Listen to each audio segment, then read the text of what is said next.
Hi, fifth graders. I thought it would be good if I just read a little bit of wonder today because I know you're probably wanting to know what happens, and we're on the part with Jack Will. So I'm going to try and show you the book. Hang on. There we go. There we go. Fortune favors the bold. Mr. Brown's December precept was, Fortune favors the bold. We were all supposed to write a paragraph about some time in our lives when we did something very brave, and now, because of it, something good happened to us. I thought about this a lot, to be truthful. I have to say that I think the bravest thing I ever did was become friends with August. But I couldn't write about that, of course.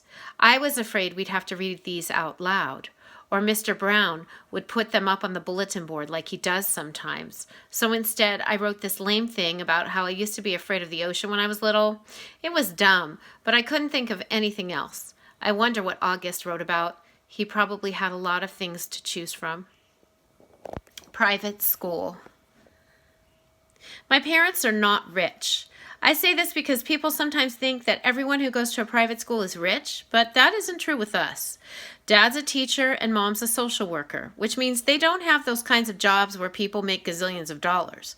We used to have a car, but we sold it when Jamie started kindergarten at Beecher Prep. We don't live in a big townhouse or in one of those doorman buildings along the park.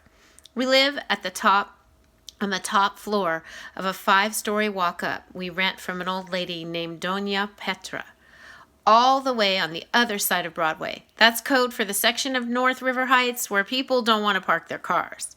Me and Jamie share a room.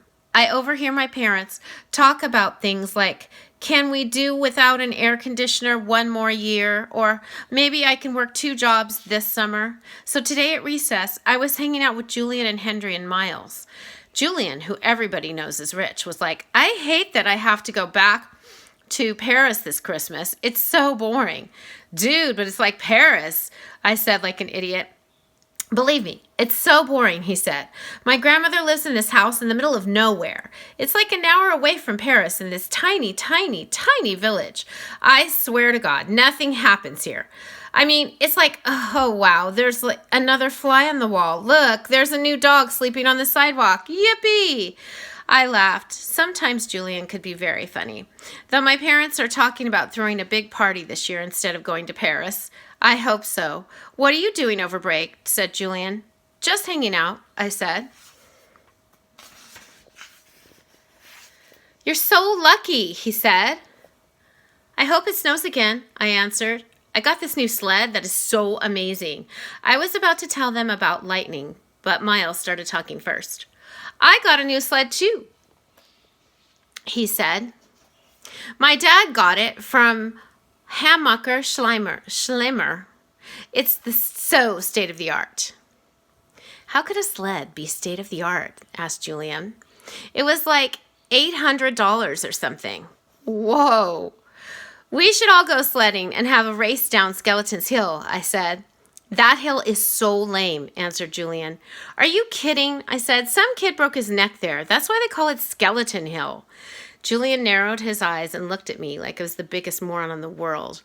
It's called Skeleton Hill because it was an ancient Indian burial ground. Duh, he said. Anyways, it should be called Garbage Hill now. It's so freaking junky. Last time I was there, it was gross, like with soda cans and broken bottles and stuff. He shook his head. I left my old sled there, said Miles. It was the crappiest piece of junk, and someone took it too. Maybe a hobo wanted to go sledding, laughed Julian. Where did you leave it? I said. By the big rock at the bottom of the hill. And I went back the next day and it was gone. I couldn't believe somebody actually took it. Here's what we can do, said Julian. Next time it snows, my dad could drive us all up to this golf course in Westchester that makes Skeleton Hill look like nothing. Hey, Jack, where are you going? I had started to walk away. I've got to get a book out of my locker, I lied. I just wanted to get away from them fast. I didn't want anyone to know that I was the hobo who had taken the sled. In science. I'm not the greatest student in the world.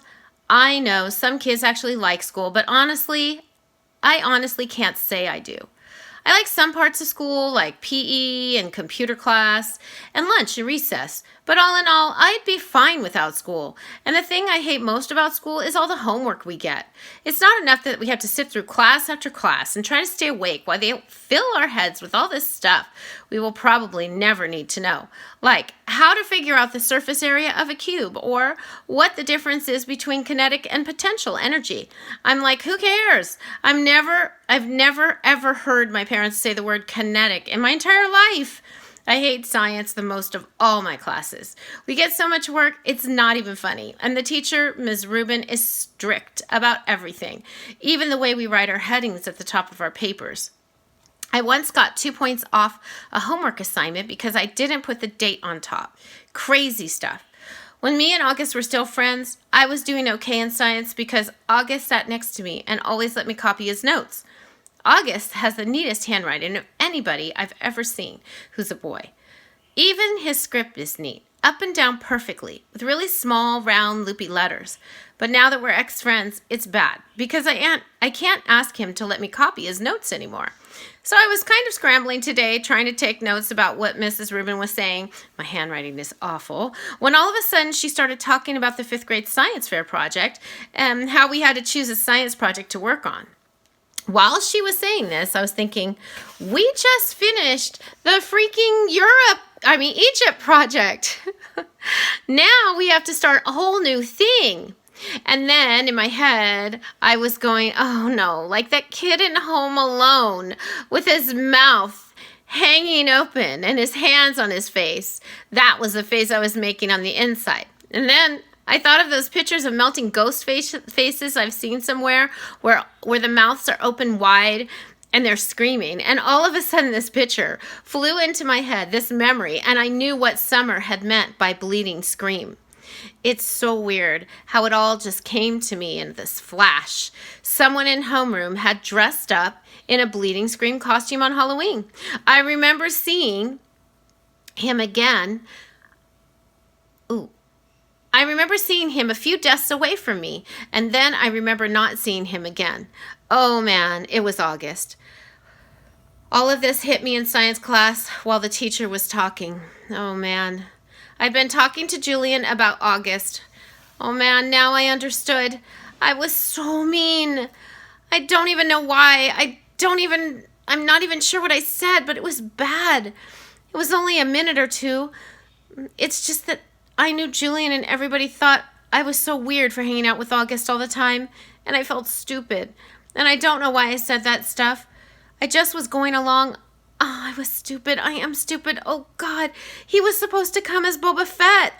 I would have never said that stuff in front of Boba Fett. But that was him. That bleeding scream sitting in the desk looking over at us. The long white mask with the fake squirting blood. The mouth open wide like the ghoul was crying. That was him. I felt like I was going to puke. That's it for today. If you can get the book Wonder out of one of the library resources that we have posted on Google Classroom, you can follow along with us. The page that we're on is we're going to start on page 153, and the chapter is Partners. Hope you guys are having a great day. Talk to you soon.